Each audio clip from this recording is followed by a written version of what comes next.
لعلكم تتقون.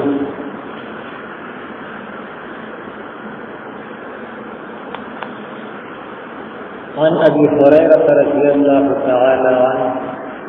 عن رسول الله صلى الله عليه وسلم قال: الصلوات الخمس والجمعة إلى الجمعة ورمضان إلى رمضان مكفرات ما بينهن إذا اجتنبت الكبائر. رواه مسلم. عزتمندو مسلمانانو، الله پاک په موږ باندې ډېر لوی رحم کړی دی چې د رمضان شریف مبارکه میاشت په موږ باندې راوستې ده. چې کوم حدیث شریف ما ذکر کړو نو هغې کې فرمایي چې دا پنځه لمونځونه دې میاشت کې د سړي نه واړه واړه ګناهونه کېږي نو دا کفاره ګرځي. دا پنځه لمونځونه د هغې کوتاهو او کمزورو او یو جمعه د بلې جمعې پورې دا د ګناهونو کفاره ګرځي. د یوې جمعې لمونځ دی او بیا حاضر وي بلې جمعې لمونځ ته، او یو رمضان دی کې د روژې ونیولې او بیا آینده رمضان مبارک کې د روژې ونیولې، نو دې میاشت کې د څومره واړه ګناهونه د انسان نه شوي وي نو هغه دې سره معاف کېږي. او یو شرط یې ورسره کړی: اذا اجتنبت الکبائر، په دې شرط چې دې ځان د ګناهونو غټو ګناهونو نه ساتي، یعنې غټ ګناهونه بغیر توبې نه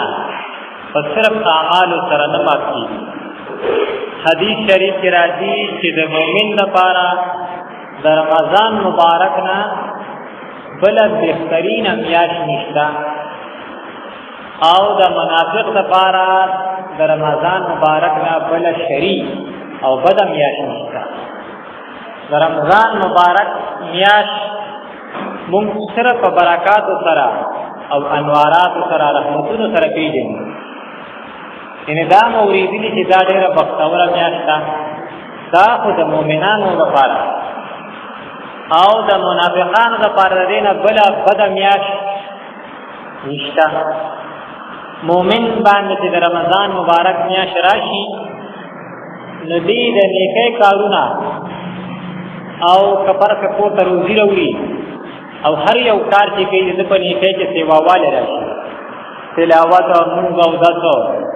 او جنگ جګړې پرېږدي او غیبتونه او مطلب دا د ډېر فال مریض کړي. او منافق چې دي بدبخته انسان نو دوی پکې د غفلتونو اسباب ځان ته شروع کړي، یو ځای بل ځای مطلب دا دی دا سوچ فکر یې نه چې تراویح به کوم او ختم به کوم او تلاوت به کوم او توبه استغفار کې سړی د دې سوچ او فکر یې نه، بلکې مطلب دا دی تکنیکونه به جوړوي او میوزیکونه به جوړوي چې په سبب باندې د دې پیسې نه او د دې بوج نه سبقدوش شي، یعنې ځان د دې معقول نه یو طرف ته کول غواړي د رمضان د دې معقول نه، او دا رمضان مبارک ورته یو بوج ښکاري او مشقت ته ښکاري. د مؤمنان ترې نه خوند اخلي او منافقانو باندې بوجي، نو بس هغوی بیا د غفلت آلات ځان ته تیاروي او جوړوي او برابري. نو د رحمتونو میاشت ده چې سړی پکې د نیکۍ کارونه وکړي، او د برکتونو میاشت ده، او ګورې ډېره د بدبختۍ سبب هم دی، او د هغې کس لپاره لویه بدبختي ده چې ده ورپکې خپل ځان ټیک نه کړو، او بلکې نور پکې چې کوم دی نو د ځان غافله کړو چې ما ته د دې رمضان مبارک احساس ونشي او دا تېره شي. داسې طریقې سره رمضان تېر کړي نو دا څومره لویه بدبختي ده چې یاره سړی پکې کم از کم لږ یو رمضان کې لږ نیک عمل شي، بل کې نیک عمل شي، بل کې نیک عمل شي، نو الله پاک بیا قبول کړي. بل حدیث شریف کې راځي پیغمبر علیه السلام وایي منبر ته رانږدې شئ، حاضر شئ. نو صحابه کرام حاضر شو چې یوې پوړۍ ته وختو، پیغمبر علیه السلام په بره پوړۍ کېناستو ده، امین وی بیا بل باندې امین وی بل باندې امین وی صحابه کرام په تاسو کې دا تاسو ویلي امین امین وی درې ځله جبرئیل امین راغی او درې خیری وکړي او ماته چې بلې باندې امین وایي کنه چې رمضان مبارک راشي او په دې کې یو سړی ته مغفرت ونشو مغفرت ولې کې دې موږ کوي کنه او دې په تلاوت کوي او دې ګناہوں پرې دې او دې خدای پاک رانیږي شي او خدای پاک دې ما معاف کړي د رحمت مستحق خوځان وګرځي کنه او دته مغفرت نشو رمضان راغی په باندې تیر شو د بخښنه نشو نو دې هلاک شي ها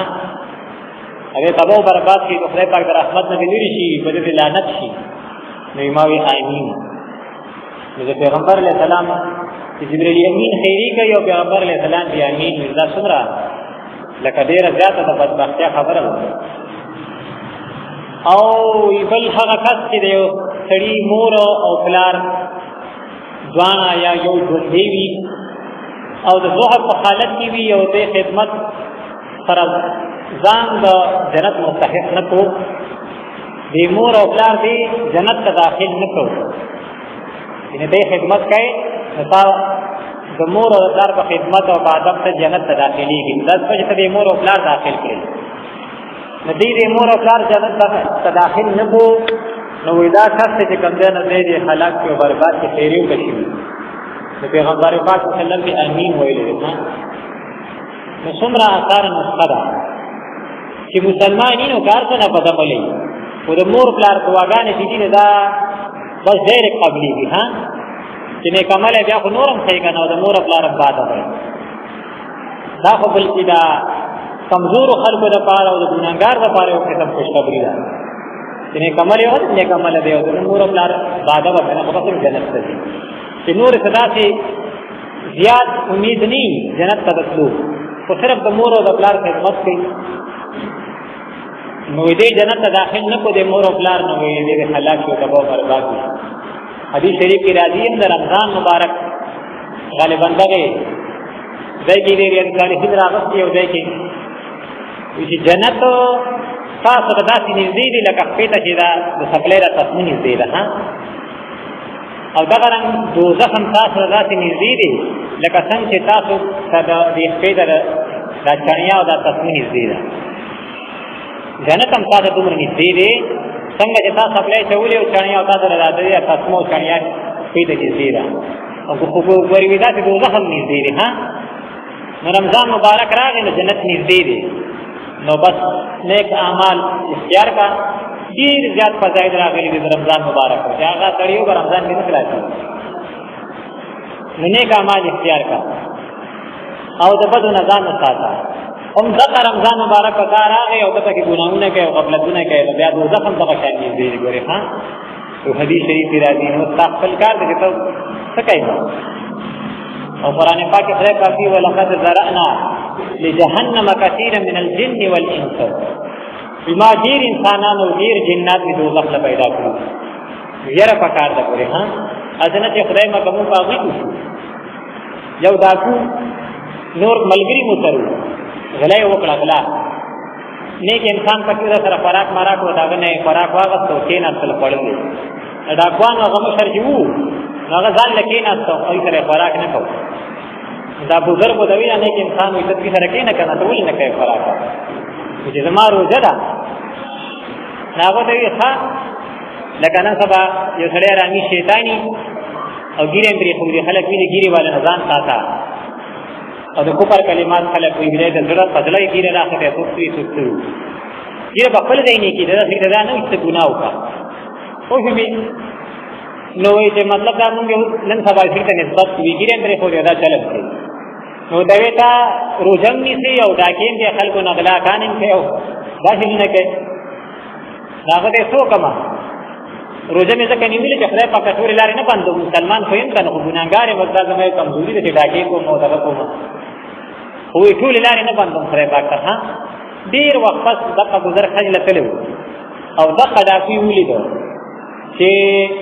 ثواب کوو جوړل ها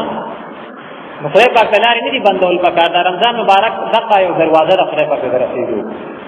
او پیغمبر پاک صلی الله علیه وسلم جبرئیل امین راغی چې په رمضان راشي د مغفرت ونشي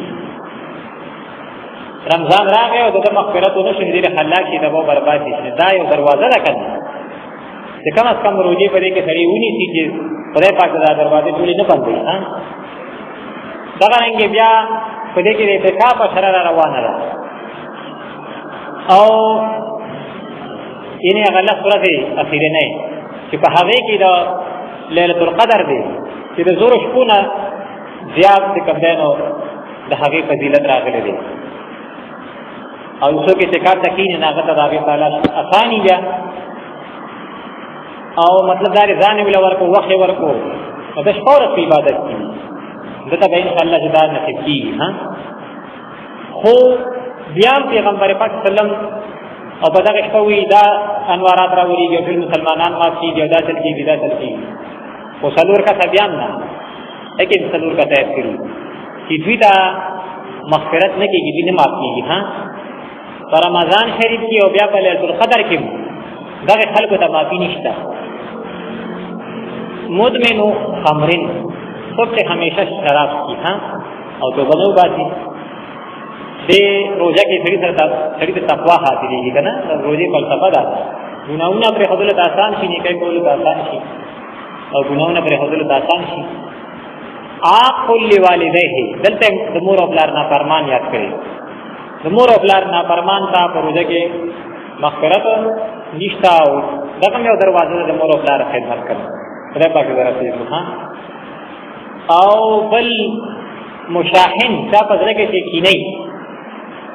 او په منبر چې پیغمبر علیه السلام خطوب او دریم امین ویلې پای کې یو دا دی چې څوک درود شریف د پیغمبر علیه السلام نوم واوري او دې چې کوم دی پیغمبر علیه السلام درود شریف ونه وایي دا کس تباہ برباد کو هلاک شي. د درود شریف هم یو دروازه ده ذکر دی. او دغه رنګې عاق لوالدیه او څلورم کس چا باندې چې پیغمبر پاک صلی الله علیه وسلم امین ویلې چې دته په رمضان مبارک کې راځي نشته مغفرت ته نشته دی. وګد حدیث کې تدورځي ذکر شي وقاطع رحم څوک چې رشته کوي رشته خدای پاک پیدا کړه پارش پورې خته وا او منت جاری کوي کنه چې دا خو خلک ما سره دا تر دا تل کوي الله پاک ته ویل څوک تا کاټي نه مدد کاټوم او چې څوک تا پاړي نه پالما ابي شریف کې راځي څوک رشته کوي دې چې کوم ځای ته د رحمت نه غوښنه د رحمت فرشتي ده. د اعتکاف سره روانه ده یو ورځ اعتکاف څوک چې یو ورځ اعتکاف کې حدیث شریف کې راځي دا عبد الله بن عباس رضی الله عنه حدیث دی. نو درې خندق دی خدای پاک د دوزخ په منځ کې خایلګي یو خندق کې دی وی د دې ځمکې نه د اسمانه پورې نه بیا فاصله ده نو به لري کی او دغه رنګي چې په دې لس ورځو کې اعتکاف وکړو که نه خنم شي خدای پاک د لس ثواب ورکړي پورا. نو ودا که حجتین و عمرتین لس ورځې اعتکاف که 9 ورځې اعتکاف وشم خدای پاک د لس ورځو ثواب ورکړي.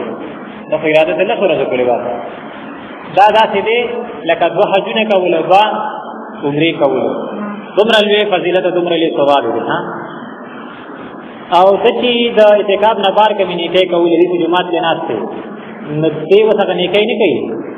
او دا هغه چې کوم دی هغه ثوابونه ته ملایوي لکه جنازې کول تیمارداري او خیر ښېګړه تپوس پوښتنه وغیرہ هغه ثواب ته ملایويږي. دا څه فضیلت دی او بلکې د خدای پاک مېلمه دی او د خدای پاک ګاونډي دی خدای پاک په کور کې ناست دی که نه نو دومره لوی ثواب دی اعتکاف. په محله کې کم از کم چې یو کس کښېني نو ټول ذمه فارغ وي او چې دله روټۍ راوړي او خدمت یې کوي دغه کوي نو بس هغه ثواب به درته حاصلېږي. چا وي چا باندې روژه ماته کړه که نه اگر که د اوبو په ګوټ ولي نو یو روایت کې راځي چې د ټول رمضان دته ثواب ملایويږي دې ځای ته. یو روایت کې راځي چې ټول رمضان دته فرشتې دعاګانې کوي دا چې به روزه ماته کړه او یو روایت کې دا دی چې دته د روزې ثواب ملایويږي چې بچا دې روزه ماته کړه دا غل روزې او د هغه ثواب کمیږي نه دا غل کړه نو بیا دې معتکف دی او صحیح خدمت کوي نو الغرض د روزي ډیر زیات فضایل راغلي چې په روزه کې سره هر نیکی وکړي که چا سره نه لګي سره روغ وکړي خو شي نو مطلب دا نه تعلقات چې د شپې ورځې سره خلکو راځه زه ورځه خدین دي او تم ورسم راځه دا مطلب نه تعلقات چې جوړول چې بلار کې تعالی مخې نظر شي چې تم ته سلام ته او تا ته سلام کوي که سخت ته راشي ته ورځه امداد کوي او که بیمار شي نو تاسو یې کوي دې تعلقات وي دې ته خپل ولی پالل وي ها یو همغه دا خپل مطلب هغه بار یو بل مونږ ته یو بل تغتو عام طور چا کرا یو خړې احتیاط کی نه دی راځي خدای دې چا کرا بغیر ضرورت نه دی دې بغیر ضرورت نه چا کرا نه دی راځي خلک وی دې د چا سره سره راغلي نه کوي دا غلطه خبره ده ها خو دې تعلقات دې ته وی چې بلار کې مخه راشي چې سره سلام کلام بیمار ته پوښتنه کی ضرورت تکلیف راشي دې خدمت او کې امداد بس ګوم را ها دا نور سیوا مونږ ځان نه یو له چاو دې کتلې دی یو مصیبت هم جوړ کړی دی ها دې چا کور روغ نشته کړو چا کړه ماشوم بیماری چا کړه تیر چا کړه او دا کچېږي چې دا خدای دې دې راځي نو بس نظر کېږي دې ځکه د هر نیکی خره په دې روزه کې وتی د صدقات او زکات چې څومره قسم نیکی دي چې هغه دې په دې کې کم از کم یو پیره خوږي کوي حتی چې د مور نه پکې تنظیم کول کی ها کله دا مور جوړې نه خو څه کنه تاسو څنګه دی او پلار له پخو زور کا په سر زور کا دام پکې کی دا یو خبره ده که تاسو نه ډیره ولخ کوي په آخرت کې بدلېږي کنه لکه چې ټول عمر کې سړی مور له تنظیم یې کول کړي دا خو ګران کار دی پروژه کې چې کم از کم هر نیکی سړی پروژه کې یو ځل کې کنه ډیر زیات فضیلتونه دې روزي راغلي نو د مؤمن لپاره وي د دین د بل د خیر میاش نشته او د منافق لپاره د رمضان مبارک نه د دینه بدم میاش نشته ها مؤمن پکې د خیر اسباب ځان ته جوړي تلاوتونه کتابه کو نو دا کو ما او ته خړې ته ویګره پرې دا ځان ته بس کوي یره وی روزه کې به پرې ده کنه اسانه شي د څوکي عمره کې به پرې ده څوکي حج کې به پرې ده یو باندې دا نور نه کوي نو پر رمضان مبارک دار چا مطلب خبره مې نه نه رہی نو دیدا کوششونه شروع کی د رمضان کې فقیره پرې ده ها او د رمضان کې دانه کې اختیار وکړي کې دانه کې دي او چې څوک منافقي بدعملي بدبخت در باندې نه بدم یا شيشتا دې پکې دا غفلت اسباب جوړي زمونږ دیوبان علماء کرام کیو خپل خپلوان به راغونډو او شاګردان او دایوی په بوزه کې بیا ملاقات کو ها او زمونږ ملاقاتونه ټول پر رجوع دي یو ته دعوت ورکا بل ته دعوت ورکا بل ته دعوت ورکا او ډېرې طرحه چې غیبت وکړو او مطلب دې خبره د ذکر خو دغه نشته کړه یو ورځ څو قدم وکړي چې څوک خپل خپلوان مرګري راغونډي جراشه نن دا مسله بیانېږي یا دا مسله بیانېږي دا مسله بیانېږي ټول د غفلت اسباب دارو جماعت کې خلک دی راځي او څوک څه کوي خنیت او صحیح طریقه چې اختیار کی دام خدا بس کار نه لري په کومه طریقه چې خلک یې نه دا ګورنه دي ها خبره وایي کنه زیات غریب به کور کې خواږي دا چې دا پیسې ته اغله ورکړي چې ځان له کپړې واخلي او نور صاحب فاطمه ته بیماری وغیرہ دا څنګه پروژه کې سړي نه ګناونه کیږي مؤمن دی ډېر وړي کله وي غیبت وي او افاده فوګوري افاده فواوري دا صدقه فطر سره داغه مکافات کیږي ها نو هغه پروژه کې ورکړي شي او دا اختر سره راتلونه مخکې ادا کول داغه پکار دي ها رسوم ذمہ پاره کوي چې حدیث شریف کې راځي چې صدقه من صدقتين شو دا صرف صدقه شوی دی ها نو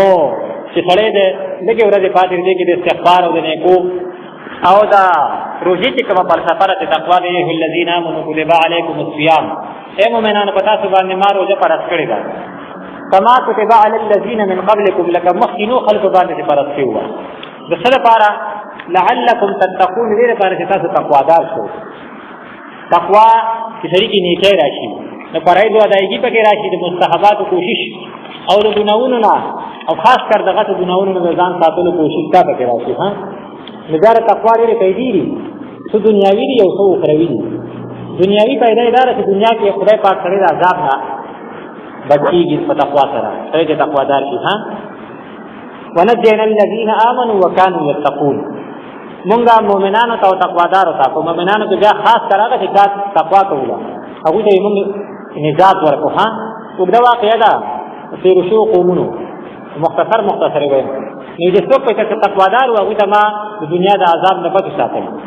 په تقوا سره د دنیا هر کار آساني دي. فمن يتق الله يجعل له من امره يسرا. ټول دنیا په دې منډه سره چې د زماري کارونه آسان شي. دا مطلب دا دی چې سړی د څنګه راپاسي او بیا سمولي دې میل نه چې څومره کارونه دي ضرورت دي او ماشوم چې پیدا شي او تر مرګه پورې څومره ضرورت دي څومره کارونه دي. هر یو انسان چې دا زما ثاني کړي انفرادي او اجتماعي داخلي خرید ټول کارونه دا چې زما آسان شي. نو بس د تقوا اختیار کی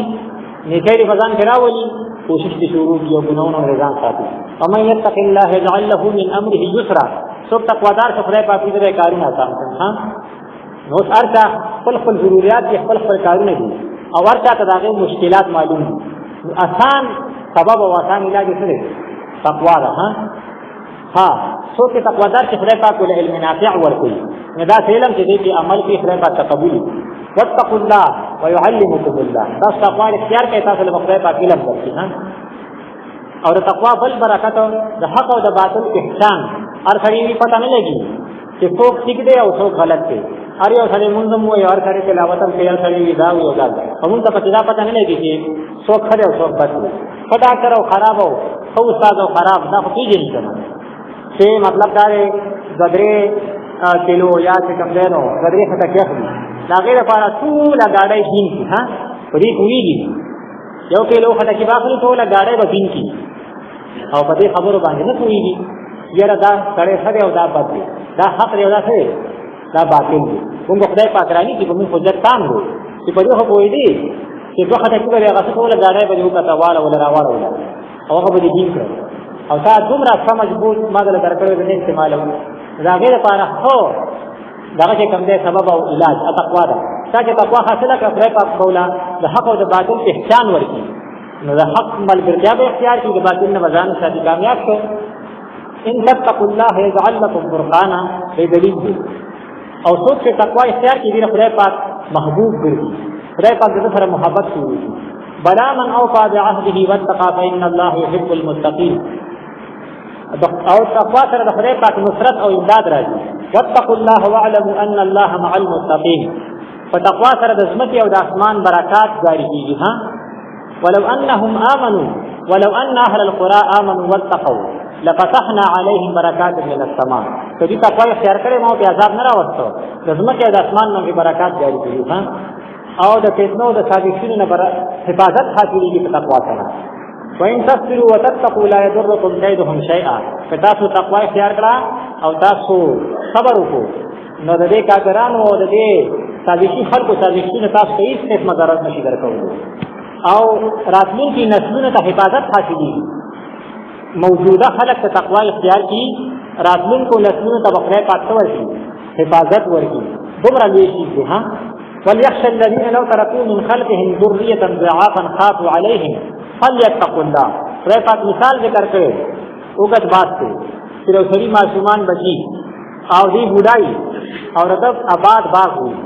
نو دې بس څومره په یاره کې نه چې مطلب دا دی عذاب په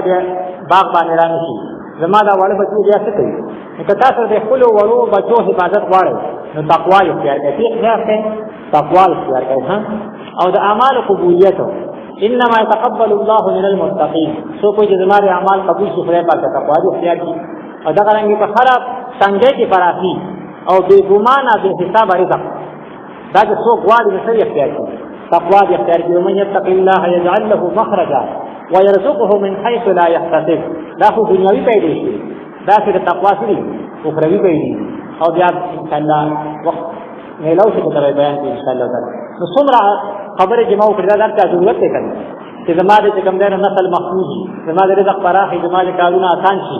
زماده چې کوم دی باندې نه کولو شي دا ټول یو علاج تقوا او تقوا په سره حاصلېږي پرونی سره. مخکې ایها الذين امنوا كتب عليكم الصيام كما كتب على الذين من قبلكم لعلكم تتقون. او خدای پاک وی اولئک هم المفلحون. دا تقوادار چې دا ټول کامیاب دي دا کامیاب دي. ها نو مطلق خدای پاک کامیابی ذکر کړی دا دنیا کې او آخرت کې دي. کامیاب دي دنیا کې د سړي په ټولو کې د کامیابی حاصل ده ها ځکه چې خدای پاک محبوب وګرځي کنه او ټول کار یې کوي د آخرت کې څومره تخصیص او څنګه دې پای ټولو کې څه کامیاب دي الله پاک عمل کولو توفیق راکړي